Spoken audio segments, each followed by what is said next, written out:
नमस्कार। आप सुन रहे हैं सुनो कहानी यूट्यूब चैनल। आज की कहानी का शीर्षक है आकांक्षा। नाटक समाप्त होते ही हाल तालियों की गड़गड़ाहट से गूंज उठा। स्टेज के पीछे ड्रामेटिक क्लब के सदस्यों ने अनिरुद्ध को अपनी बाहों में भर लिया। नाटक की सफलता का अधिकतम श्रेय अनिरुद्ध को ही था। उसने नाटक का निर्देशन किया था, यद्यपि मुख्य भूमिका एक कलाकार ने की थी। फिर भी अनिरुद्ध अपनी छोटी सी भूमिका से ही दर्शकों पर छा गया था। सबकी जबान पर उसका ही नाम था। मेकअप उतारकर और कपड़े बदलकर जब वह बाहर आया तो देखा महिमा उसकी प्रतीक्षा कर रही थी। उसको देखते ही आगे बढ़ गई और बोली, आज तो अनिरुद्ध तुमने कमाल ही कर दिया। हर नाटक में तुम्हारी कला का एक नया ही रूप देखने को मिलता है। कैसे कर पाते हो यह सब? अनिरुद्ध हंसकर बोला, तुम तो जानती ही हो महिमा, कला मेरा जीवन है, कला मेरी साधना है। और महिमा यह बात भूल भी कैसे सकती थी। वे दिन उसे आज भी अच्छी तरह याद हैं, जब एक बार नाटक के रिहर्सल के बाद कलाकार चाय पी रहे थे। सुधीर ने अनिरुद्ध से कहा, अनिरुद्ध, कल तुम्हारी माँ कह रही थी कि मैं तुम्हें समझाऊं कि तुम विवाह के लिए राजी हो जाओ। वह कह रही थी कि यद्यपि उनके पास बहुत अच्छे अच्छे घरों के प्रस्ताव आ रहे हैं, पर यदि तुम्हें कोई लड़की पसंद हो तो वह उसे भी सहर्ष स्वीकार कर लेंगी। वह तो केवल अपने दायित्व से मुक्त होना चाहती हैं। अनिरुद्ध खिलखिलाकर हंस पड़ा था। माँ का भी जवाब नहीं। आजकल जो भी घर में आता है उसी के सामने यह चर्चा लेकर बैठ जाती हैं। मैं कितने ही बार उन्हें समझा चुका हूँ कि मेरे प्रति तो वह उसी दिन दायित्व मुक्त हो चुकी थी जिस दिन मुझे नौकरी मिली थी।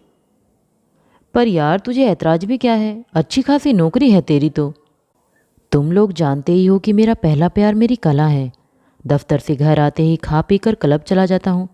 जब किसी नाटक की तैयारी हो रही होती है तो मुझे यह होश ही नहीं रहता कि दिन रात कैसे गुजर रहे हैं।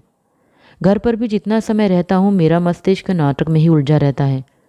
सोचता रहता हूँ कि किस पात्र से किस प्रकार संवाद बुलवाऊँ कि वह ज़्यादा से ज़्यादा प्रभावशाली लगे। अब तुम ही बताओ, क्या कोई लड़की यह जानते हुए भी कि मेरे जीवन में उसका स्थान कला के बाद ही है, संतुष्ट रह सकती है? यह पक्की बात है कि मैं कला के साथ समझौता नहीं कर सकता। यह भी हो सकता है कि यह महज तेरा वहम हो कि तेरी पत्नी तेरी कला को अपनी सोच मानेगी। हो सकता है कोई लड़की स्वयं तेरी कला की उपासिका हो और तुझसे विवाह करने के लिए किसी भी शर्त पर राजी हो जाए। छोड़ो यार, तुम भी क्या विषय ले बैठे। दर्जी से बात की थी? हमारी पोशाकें कब तक तैयार हो रही हैं?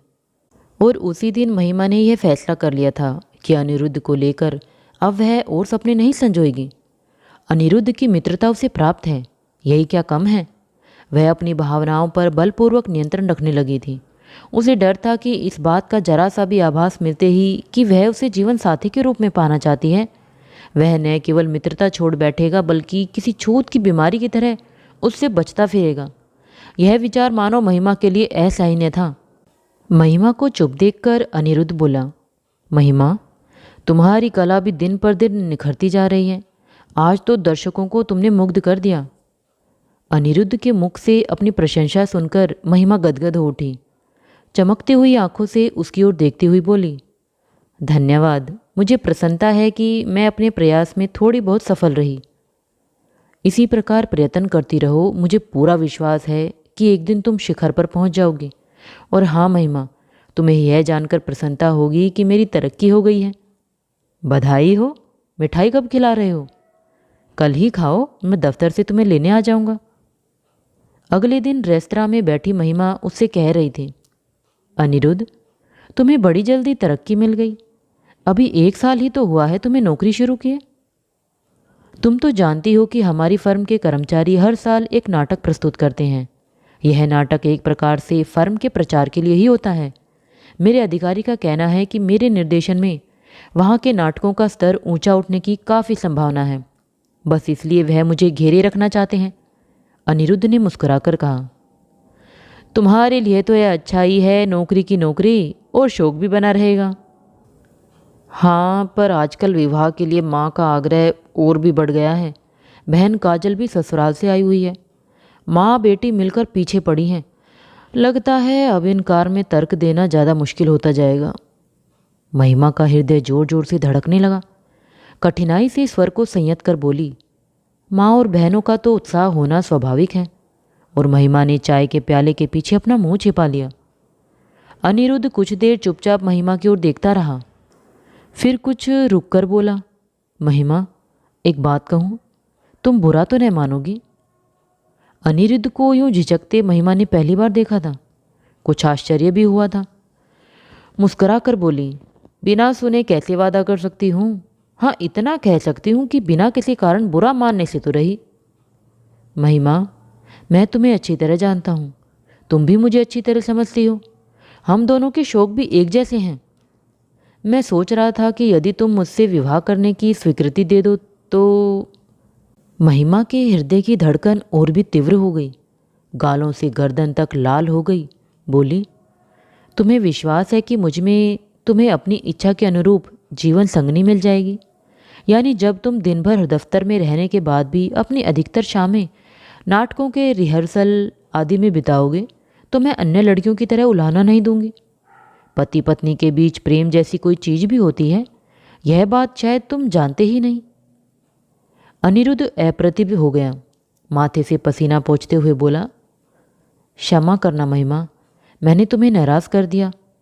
मैंने सोचा था कि तुम्हें भी नाटक इत्यादि में भाग लेने का शौक है, इसलिए हमारी शामें साथ ही बीता करेंगी। मेरा यह विचार भी था कि शायद तुम भी मुझे उतना ही पसंद करती हो जितना मैं तुम्हें पसंद करता हूँ। वह मेरी भूल थी। अपनी कमजोरियाँ जानते हुए भी मैं यह धृष्टता कर बैठा। अनिरुद्ध के यूं दयनीय बन जाने से महिमा अपना नाटक अधिक देर तक जारी न रख सकी। कहाँ तो वह स्वयं उसे पाना चाहती थी, कहाँ अब यह प्रस्ताव खुद अनिरुद्ध की तरफ से आया था। वह बोली, अनिरुद्ध, तुमने ठीक सोचा था। मैं तुमसे विवाह करने के लिए तैयार हूँ। तुम पिताजी से बात कर लेना। सरोजा ने घंटी बजाई तो महिमा ने दरवाज़ा खोला। क्या बात है महिमा, तबीयत तो ठीक है? अनिरुद्ध ने तो कुछ बताया ही नहीं। इतने दिन से तुम ड्रामेटिक क्लब की न किसी मीटिंग में आई न रिहर्सल में। इस नाटक पर तो अनिरुद्ध ने पूरा जोर लगा रखा है। हाँ, बाढ़ पीड़ित लोगों की सहायता के लिए इस नाटक का प्रदर्शन किया जाएगा ने। मंत्री वगैरह सभी तो आएंगे। मैं आश्चर्य कर रही थी कि तू इसमें दिलचस्पी क्यों नहीं ले रही। मामला क्या है? क्या खुशखबरी सुनाने वाली है? महिमा की आंखों में आंसू छल छला आए। सरोजा तो घबरा ही गई। क्या बात है महिमा, सच बतला। क्या अनिरुद्ध तेरे प्रति लापरवाह हो गया है? महिमा की आंखों में अटके आंसू चू पड़े। बोली, नहीं, अनिरुद्ध से मुझे कोई शिकायत नहीं है। तेरा पहला अंदाज़ा ठीक था। सरोजा का मुंह खुला रह गया। उसने कुछ चहकते हुए कहा, फिर ये आंसू क्यों?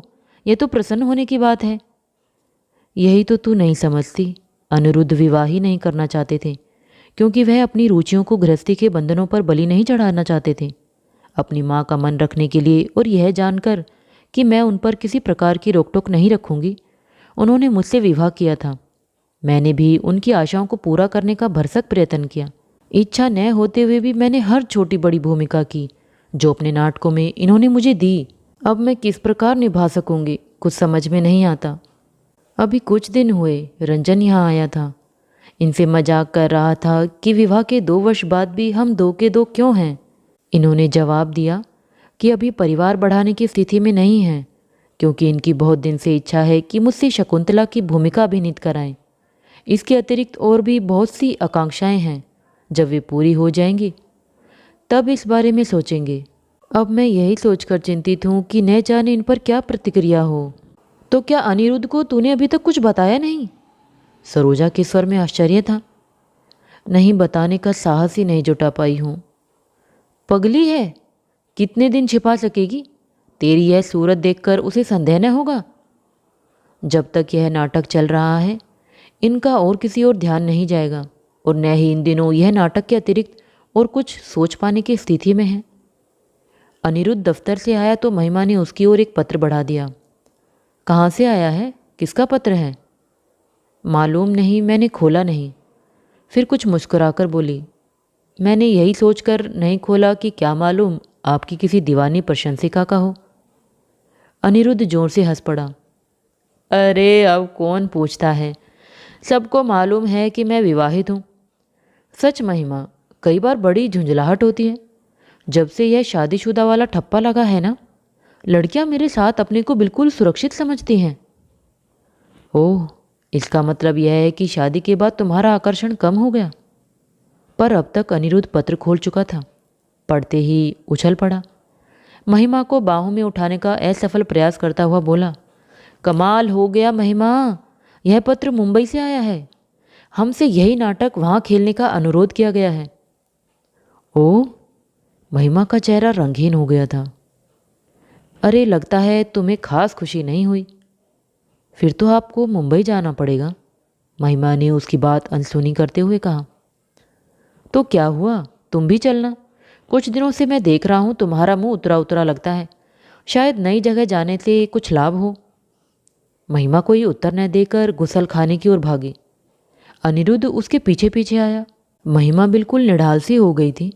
घबराकर अनिरुद्ध उसकी पीठ सहलाते हुए बोला, तुम लेट जाओ, मैं अभी डॉक्टर को बुला कर लाता हूँ। नहीं नहीं, मैं बिल्कुल ठीक हूँ, डॉक्टर को बुलाने की ज़रूरत नहीं। महिमा, बीमारी को बढ़ाने से क्या लाभ? मैं काफ़ी दिन से सोच रहा था। ज़रूर कोई बात है, तुम सुस्त सी लगती हो। थोड़ी हिम्मत रखो, डॉक्टर लाने में मुझे अधिक देर नहीं लगेगी। अनिरुद्ध के चेहरे के भावों और स्वर में अत्यंत चिंता देख सुनकर महिमा अपने को रोक न सकी। रोते रोते उसने अपनी बीमारी बता दी। अनिरुद्ध कुछ क्षण गुमसुम सा बैठा रह गया। महिमा की आंखों से आंसू और भी तेजी से बहने लगे। अनिरुद्ध उसका हाथ पकड़कर कोमल स्वर में बोला, मैं जानता हूँ महिमा, तुम अभी माँ बनने के लिए तैयार नहीं थी। क्या अपने घर में सुंदर सलोने बच्चे की कलाएं देखने की कल्पना मात्र से तुम्हारा हृदय प्रसन्नता से नहीं गुदगुदा उठता? मुझे पूरा विश्वास है महिमा, जब एक बार बच्चे को तुम गोद में ले लोगी तो तुम समझ जाओगी कि मातृत्व ही तुम्हारी सबसे बड़ी उपलब्धि है। महिमा रोना भूल गई। आश्चर्यचकित विस्फारित नेत्रों से अनिरुद्ध की ओर देखती रह गई। वह कुछ बोलने के लिए शब्द ढूंढ ही रही थी कि टेलीफोन की घंटी बज उठी। अनिरुद्ध उठकर चला गया। उसकी आवाज़ महिमा तक आ रही थी।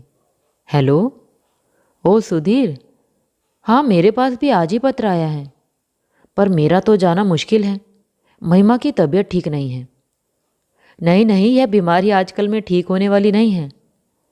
हाँ, अब तो ठीक समझा, धन्यवाद। तो फिर भाई, अब तो तेरे ऊपर ही सारी जिम्मेदारी है। यह उत्तरदायित्व तो मेरा सौभाग्य है, इसे मैं दूसरों पर क्यों छोड़ूंगा? सारे वार्तालाप में अनिरुद्ध के स्वर से उत्साह और उल्लास छलका पड़ रहा था। महिमा अपने कानों पर विश्वास नहीं कर पा रही थी। अनिरुद्ध वापस आया तो हकलाती सी बोली, अनिरुद्ध, मैं समझ नहीं पा रही। उस दिन तुम रंजन से कह रहे थे कि अभी तुम्हारा परिवार बढ़ाने का कोई विचार नहीं है। हाँ, क्योंकि मैं जानता था कि तुम्हारी शकुंतला, झांसी की रानी और न जाने कौन कौन सी भूमिकाएं निभाने की आकांक्षा है।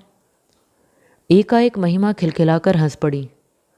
ओहो, मैं भी कितनी मूर्ख थी। इतने दिन बाद छिपाकर तुम्हें इस सुखद भावना से वंचित रखा। मैं तो तुम्हारी तरफ से घबरा रही थी। सच तो यह है कि मेरे जीवन की सबसे बड़ी आकांक्षा तो अब पूरी होने जा रही है। सच? पर एक समय वह भी था जब तुम विवाह तक करने के विरुद्ध थे, क्योंकि कला के साथ कोई समझौता नहीं करना चाहते थे। कला तुम्हारी प्रथम प्रेयसी थी, महिमा ने चुटकी ली। अनिरुद्ध झेप गया, मुस्कुराकर बोला, अरे तब मैं महिमा की महिमा को कहाँ समझ पाया था।